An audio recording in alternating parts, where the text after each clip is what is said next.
Maayong adlaw, kids! Gen Z Online Usab, welcome ka! Ang CF Jensen Team, malipayon ka ayon tungod kay nakikuyog ka kanamo. Sa uban nga lugar, pwede na makaadto sa mall ang mga bata. Sa ubang lugar, dili gihapon. O ginaplanuhan na po sa DepEd nga aduna nay face to face.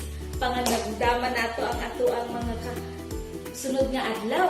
Tungod kay kini surprising kaayo. Sa atong pagpadayong bata sa atong Gen Z Online, surprising usab ang mahitabo. Ato ang memory verse bag-o na usab.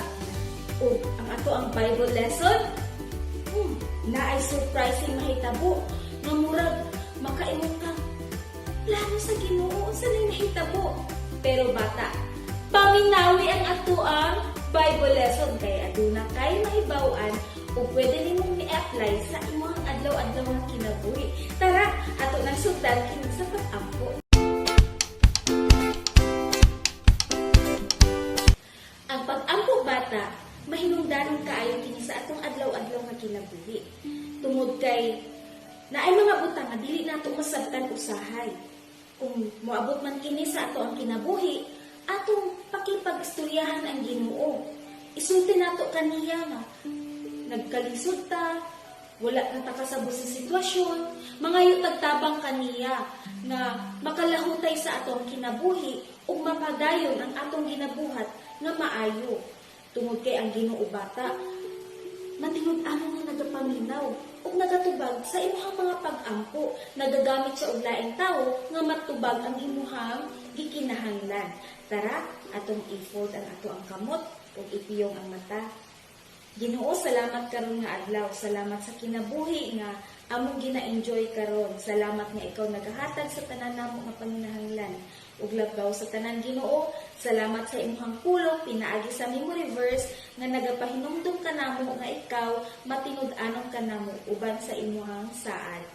Ginoo, kung adunay bata karon nga wala kasabot sa iyahang sitwasyon, ikaw magatabang kaniya nga mag-comfort ug tagai siya glahutay nga magpadayon sa iyang kinabuhi ug sa maayong binuhatan.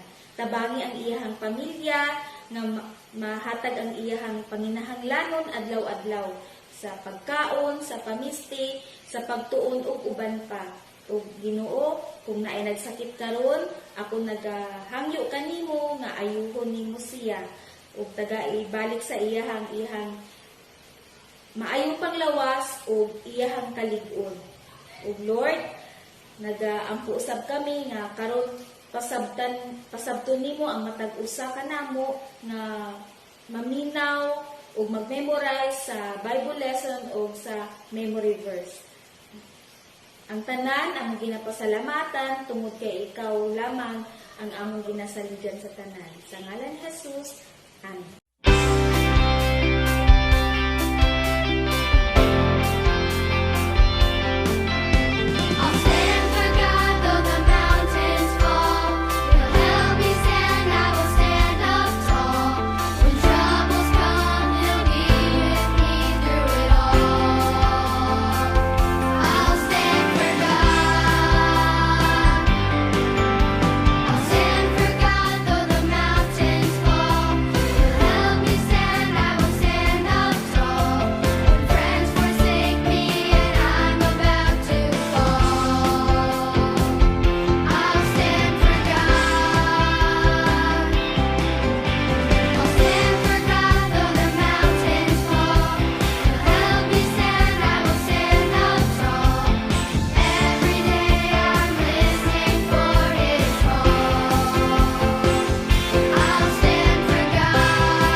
Adlaw mga bata, karong mga adlaw, magtuon na kita og bagong memory verse.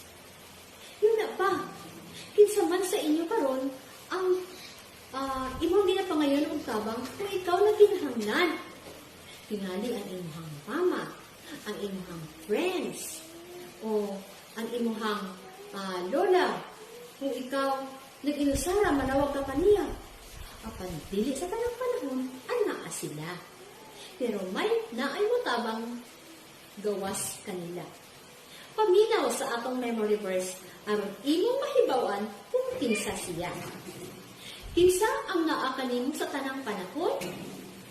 Oo, ang Diyos nagsulti sa ilang saad pinaagi kang Joshua na siya muuban kanimo kanako sa tanang panahon. Ang atong memory verse makita sa Biblia. O ang makita kini siya sa Old Testament nga naa dinhi sa Joshua chapter 1 verse 9. Ang Biblia mga bata tinuod gayud tungod kini pulong sa Dios ug naay mga espesyal na saad para kanimo ug kanako ug ihang pinipihatag sa tanang katawhan. Ang pulong sa Dios nag-ingon dinhi sa Joshua 1:9 nagaingon, "Have I not commanded you? Be strong and courageous. Do not be frightened." Ang Diyos nagsulti nga magmalig-on kita o magmaisugon o dili kita mahadlok sa tanang panahon. O nagsulti siya dinhi, and do not be dismayed. Dili kita magtuluya-luya tungod kay ang Diyos na alam sa tanang panahon na akan nato maguban ang ato ang Diyos. Nagsulti dinhi, "For the Lord your God is with you wherever you go." Tungod kay ang Diyos magauban ka nato kung asa kita moadto. Mao ka na mga bata nga dili gid kita makahadlok ug magbaton gid kita ug kaisog na kita magpadayon sa pagtuo dinha sa atong Ginoo ato siyang saligan. Kung ikaw bata adunay Jesus dinha sa imong kasing-kasing, kinahanglan nimo nga magkaroon ikaw og kaisog nga ikaw gayud kanang dili ka mahadlok, no? Tungod kay ang Diyos nagaluwas kanimo gikan sa sala ug dili ka magluya-luya. Tungod kay ang Diyos magauban kanimo. O kung ikaw bata wala pa Jesus diha sa imong kasing-kasing, pagigsulti kaniya. Kay siya andam mo maminaw sa imuhang mga imuhang gustong isulti kaniya. Kung ikaw naapay mga sala nga wala pa nimo na confess sa Ginoo, kinahanglan mga bata nga imong sala nakaseparar kanimo ngadto sa Dios. Apan ang Dios andam siya sa pagpasaylo sa imong mga sala. Tuuhan nato siya o saligan lamang nato siya. Aron atong ma-memorize ang atong memory verse, magdula kita pinaagi sa places o kung mag-ingon ako kung asa nga place mo tindog ka mo o atong isulti ang atong memory verse. Okay? Ang atong memory verse makita sa Joshua chapter 1 verse 9. "Have I not commanded you? Be strong and courageous. Do not be frightened and do not be dismayed, for the Lord your God is with you wherever you go."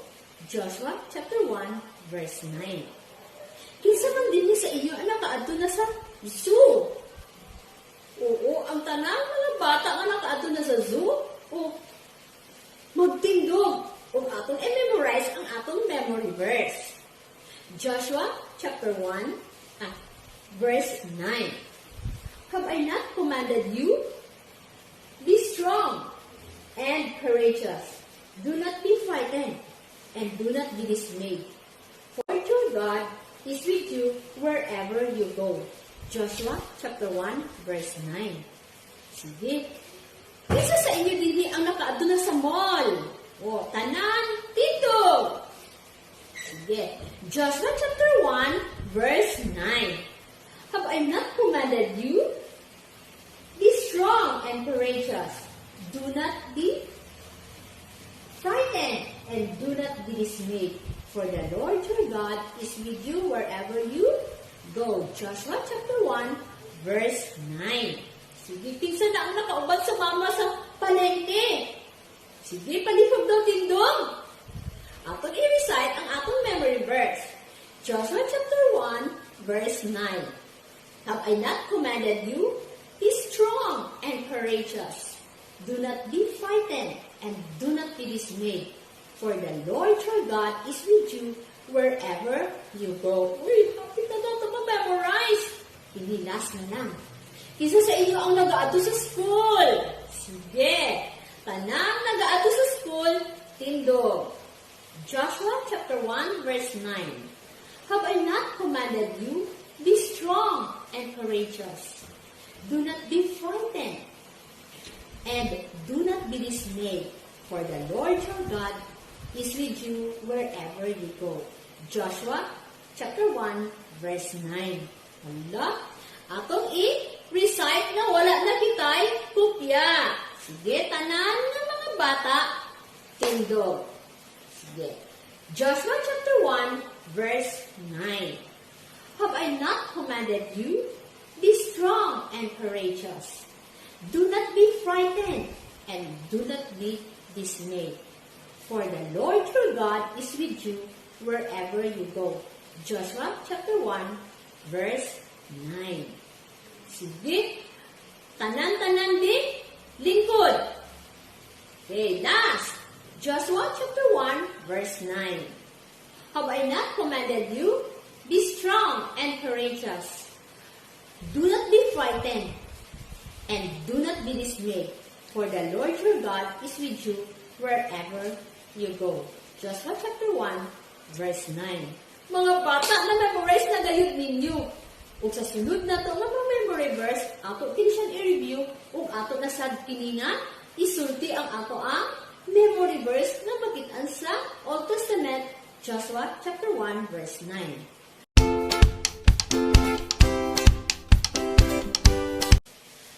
May adlaw mga bata. Ako di ay si Teacher Mai. Ang inyo na po makakuyog karong adlaw sa inyohang Bible lesson. Kinsa ganitong bida sa atong story to ni aging mga Sabado? Makainumdum pa mo kinsa siya? So, isip isa kapag kanang subli or balikan nato kung unsay kinsa siya o unsay nahitabo sa iya ha. Kung tinuod gani kini, inyo ha kini, mag-anak mo, no, sa inyo ha, kumako, thumbs up or itaas lang. Kung dili ka tinuod, ingana, thumbs down. Okay, sige. Una nga pangutana. Pinangga ni Jacob si Jose. Tinuod, dili. Kaduha, sa tanang anak ni Jacob, si Jose ang iya pinaka-paborito. Tama, very good. Ay, katulo, nangasuko ang mga igsuon ni Jose niya. Tinuod, dili. No, very good. Gusto sa manag igsuon na patyon si Jose. Okay, then, ang last, gibaligya si Jose sa iyang mga igsuon. Okay. Very good. Natin dahil niya ninyo ang ato ang story ito ni aging mga Sabado. Tinuod mga bata, nagibaligya sa mga magsuon ang ilahang igsuon na si Jose sa mga Midianites. O gidala siya sa Ehipto. O mga bata, tanawan ninyo ang iyang itsura. Ani ang itsura ni Jose. Kung kamukha si Jose, tanawan ninyo. Malaing ka mo sa iyo ang mga isuon. Malaing ka mo sa mga tao na kung asa mo hihinungdan na maunani ang inyong itsura. Kung sa dihang, napalit na si Jose sa mga Midianites, gidala siya dito sa Ehipto, na kung asa, dito siya gibaligya kay Potiphar. Isa ka sundalo nga halang doon paraon. O abi ninyo, si Potiphar, dapat kayo ang iyahang yuta. O daghan kaayo ang iyahang mga kahayupan. O daghan po siya sulugoon. O nadugang na dito si Jose. Sa kahintang niya, matuman pa ka ang plano sa Ginoo sa iya ka, mga bata. Masinati pa ka niya ang mga saad sa Ginoo sa iya mga katigulangan. Ni Abraham, Isaac, o Jacob. Unsa ka? Ano?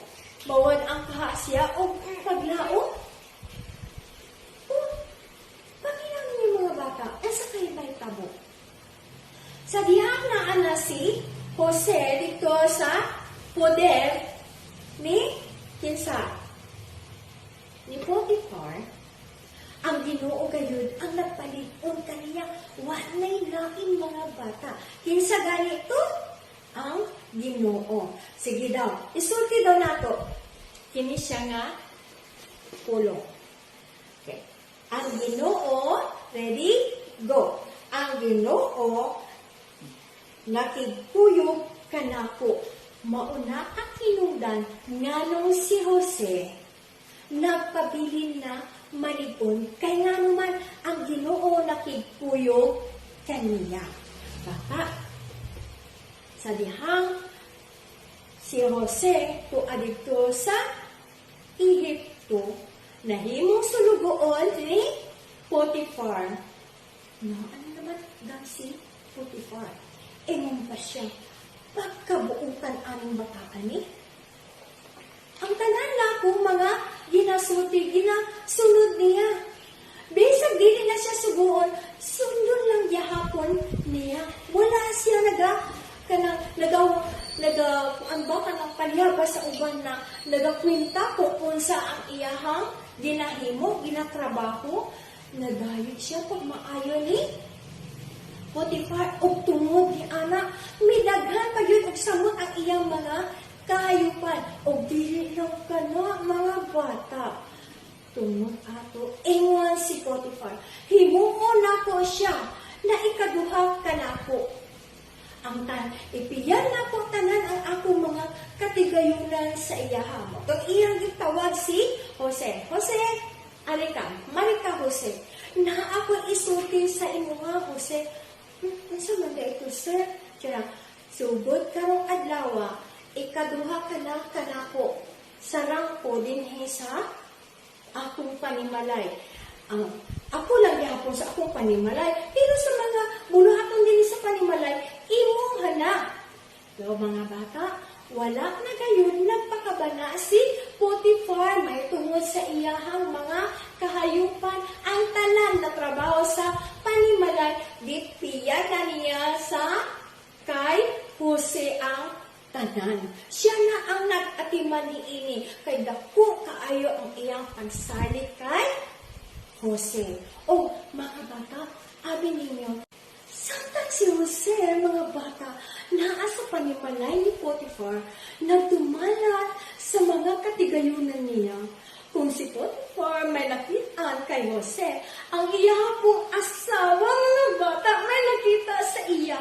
Kung sa may nakita sa asawa ni Potiphar sa iya, nakita niya ang pagkagwapo ni Jose. Ay, kagwapo na lang ni Jose. Magunsa na lang kakuan. Naala nga sa iya, kasing-kasing una-una, kay dili siya gusto na mabalaan sa uban o tinuod man. Nagpadayon iya pagkagusto kay Jose. O isa ka adlaw ana, wa na gyud siya kaagwanta mga bata. Iging na gyud niya si Jose. Malipayon kaayo ko kung ikaw ang akong makatuyog sa akong pagkinabuhi sa utang na apa ko diri sa kalibutan. Tingnan siya si, ha? Ikaw? Dili pwede. Diyan na, sige na Jose, sige na ba? Sige na, gusto ko makikuyog di mo. Apay mga bata, si Jose nagdumili lang gihapon siya sa ginasulti ni asawa ni Potiphar sa iyaha. O matag adlaw, maoy lang gihapon niyang ginahawon mo. ignan siya ni Jose, abinin mo, ang imuhang plano, isa ka sala, dilit maayo. Kabalo ka ba na ikaw kasado ka na kay Jose? Ay kay Potiphar? Kabalo ka, ana. So, si Potiphar mga bata, ay si Jose mga bata, nagdumili yun siya sa ginasuti sa asawa ni Potiphar sa iyaha. Ug tungod ani sa kalabot sa bana or sa asawa ni Potiphar sa iyaha, ingon siya tan-aw nato unsay may kabuk-kabuk. O isa kay gayong anak. Sa dihang walay tao, dito sa ilahang balay, sila lang duha. Si Jose may ginatimo, di may ginaayo siguro siya sa sulod sa panimalay. O nakitaan siya sa asawa niya. Mauna niya ang akong hukay. Bantay ka lang kasi, mauna siya. Siyang di, kung niya si Jose, kung gusto niya, at ito Jose, kaya na ako gusto isulti sa inyo ha. At tinuod man si Jose, natingala siya, nidoon siya, pagtuon niya, mga bata, at inuod siya ng tabo. Gipugos siya karon sa asawa ni Potiphar. Sa gihimo ni Jose, may dagan si Jose pagawas sa balay. O malas lang kay ang sanina ni Jose nabira sa asawa ni Potiphar ug nakabilin sa iyahang kamot. Nagdumili si Jose sa pagbuhat sa sala. Bata, itabangan si Jose sa Ginoo. Sa pagtabang sa Ginoo sa iyaha na wala yun niya nahimo ang gustong mahitabo sa asawa ni Potiphar sa iyaha. O, bata, dili lang siya ang gustong tabangan sa Ginoo. Hasta ikaw o ako, gusto niyang tabangan sa kadami mo mga problema. O sa iyang isulti sa 1 Peter 5:7, akong pagabasahon ha, kung sa iyang isulti sa 1 Peter 5:7. Basahon ko niya sa English. Casting all your anxieties on Him because He cares for you.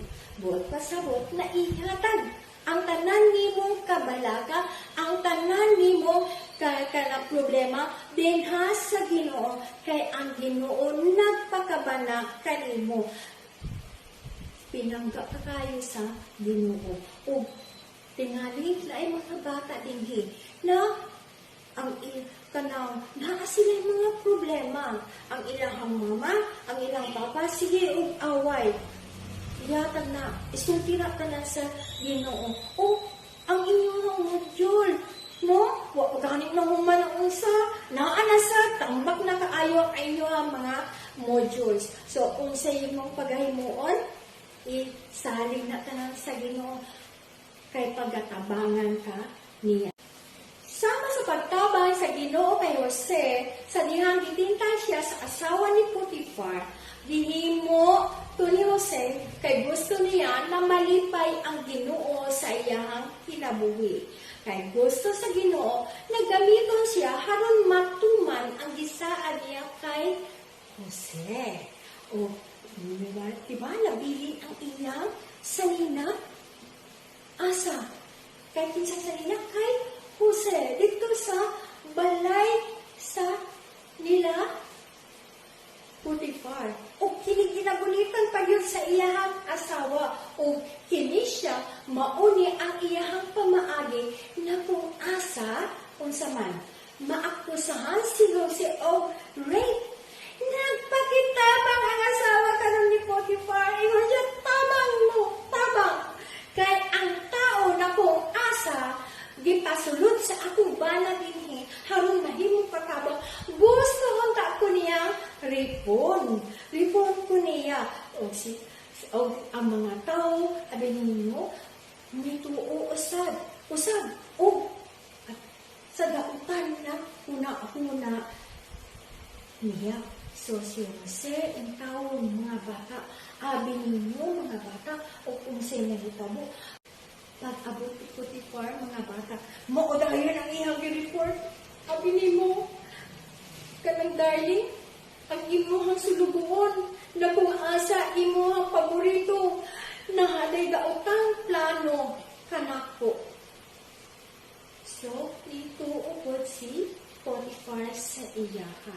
O tungod ato, nabutang na pod sa prisuhan si Jose. Dito na po siya na puyo sa prisuhan. Another na pod na kana panghitabo sa iyahang kinabuhi. Bata, tingalin kung sa imuhan ni nahitabo. Unsa ka ang imuhang himuon? Apan para kay Gisa kasi gihimo lang yun niya ang unsay eksakto. Kay kahabalo siya na ang Ginoo magtabang kanunay kaniya kay ang Ginoo nakikuyog kaniya. Sama sa iyang gisulti sa iyang pulong din ha sa Genesis chapter 29 verse 21. Ingon pa siya sa Genesis chapter 39 verse 21a. But the Lord was with Joseph.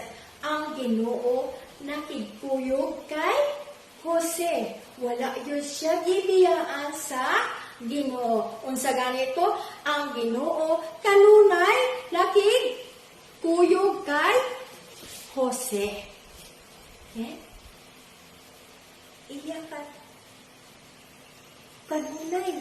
Sa kanunay, nakigpuyog ang Ginoo kaniya. Mauna ang gisulti sa pulong sa Ginoo sa iyaha. Dili lang kay sa iyaha, kundi sa imuha o sa ako ang usab mga bata. O dito sa prisuhan mga bata, si Jose, siya na po ang ipiyalan sa mga piniriso dito. Siya tigbantay sa gisadig o gitugyan sa sa warden or ang head guard dito sa prisuhan ang tanang mga piniriso. Diba? Mga bata, grabe yun ang pabor kay Jose. Kaya ang Ginoo nakigkuyog man kaniya. Unsa ganitong iyang gisulti sa iyahang pulong kagainan sa ato ang memory verse. Unsa ganito sa Joshua chapter 1 verse 9. No? Ang iyahang gisulti mauni. Joshua chapter 1 verse 9. Have I not commanded you? Be strong and courageous. Do not be discouraged, for the Lord your God will be with you wherever you go. Joshua chapter 1 verse 9. Mauna ang gisulti sa Ginoo sa iyaha. Dili lang kay sa iyaha, kundi hasta pod sa imuha o sa ako. O nagpadayon ang Ginoo sa pag-angting kay Jose hangtod sa prisuhan mga bata. Sa prisuhan, gihimo lang yun ni Jose ang angayan niyang pagahimuon. Mga bata, ang Ginoo sa kanunay makigkuyog kanimo dili lang kay Jose kung ikaw o ako na ay pagsulay na moabot sa imuhang kinabuhi. Sa kaha ang mahitabo kay Jose dito sa prisuhan. Magpabilin ka siya dito, mga bata. Sa sunod Sabado, ahato nang mahibalan kung unsay nahitabo kaniya. So, andam nang ka ba na maminaw na usab or magtan-aw sa sunod nga Sabado? Bata, balikon nato ang gisulti sa Ginoo sa iyaha. Ang una, ang Ginoo nakigkuyog kaniya kanunay. O dili lang kana sa pagyud ang iyang gisulti sa 1 Peter 5:7. ihatag ang tanang kagul-anan nimo sa Ginoo. Tanang problema nimo kay ang Joshua 1:9 nagsulti na makigkuyog siya kanunay sa imuha. Ayaw ka balaka, ayaw ka discourage ka ang Ginoo naa kanunay. Bata, salamat sa iyong pagpalinaw. Sa sunod na Sabado na usab, magkita-kita ta. Bye-bye! Hello! Teacher May is back, bata! Kumusta ang ato ang memory verse? Nindot kayo ang saad no sa Joshua 1:9 nagaingon, have I not commanded you? Uy, gisubo gyud di ay kita sa Ginoo. Nagkinahanglan magmalig-on, dili ka-discourage. Kinahanglan na kung naatay Diyos, buhaton, dili magduha-duha sa pagbuhat ni ini. O, dili kita magkahadlok, tungod kay ang Ginoo, anaa, kanimo, ug kanako. Bata, ato ang ining memorizon, tungod kay ang promise sa Ginoo, dapat yun saligan. Kay siya matinud-anon sa tanang panahon, o dili lang basta sa atoa, gipakita usab sa Ginoo na siya matinud-anon sa kinabuhi ni Jose. Nakita ba ninyo na sa ato ang Bible lesson, sa mga pictures, nakita ba ninyo kung sa'yo hitabo kang Jose? Kung sa ba ang hitabo kang Jose, bata? Oo, gipasanin lang siya nga ng rape. O, nagbilanggo pag yun. Ay, sad kaayo. Mahitabo ka ha ang saad ka sa Ginoo kanila. Mao ka ng atong atangan sa sunod nga episode. Sa imuha bata, unsa ba ang saad kanimo sa Ginoo ang asa kini makita? Tama ang saad sa Ginoo nga makauban nimo siya permanente. Anaa siya kanimo, anda mo tabag. O kung ikaw bata, wala pa Jesus sa heart, gusto niya na ikaw musalig usab kaniya pinagi sa pagdawat kay Jesus nga Ginoo o personal nga manluluwas. Dili nato kalimtan na sa tanan nga panahon na ay saad ang Ginoo na pwede nato saligan. Until next time, o dili nato kalimtan nga i-invite ang ato ang friends nga magtanaw sa ato ang GFC online matag si Mana. Adlaw Sabado at nato ang bagong episode. Until next time!